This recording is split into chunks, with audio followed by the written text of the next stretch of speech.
Kasalukuyan pong binabagtas namin ngayon ang papunta sa Our Lady of Fatima, simbahan po ng Fatima sa Valenzuela City, kung saan nga po ginaganap ngayon ang kapistahan ng pagpapakita ng mahal na birhen sa tatlong bata sa isang village ng Fatima sa Portugal noong 1917, at ngayon nga po ay sineselebrate ang kapistahang ito.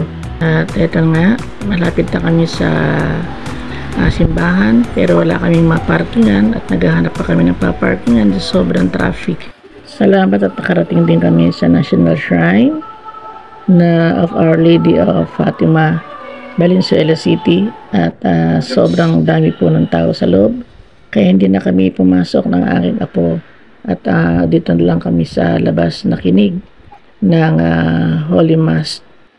Ako ay nagpapasalamat sa mahal na birhen ng Fatima sapagkat isa po ito sa aking pinuntahang simbahan noong ang aking asawa ay malakas-lakas pa at kami humiling na patuloy pa siyang habaan ng buhay.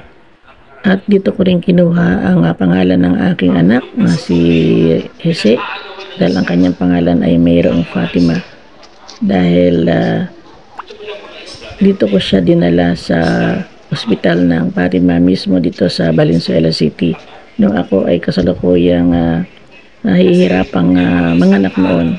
So very memorable sa akin ang dalawang lugar nito, ang simbahan at ang isa na rin na may Fatima, ang ospital ng Fatima. Maraming salamat sa pagsama niyo sa akin sa pagtunghay kahit kami ay sa labas lang nakapagsimba ng aking apo.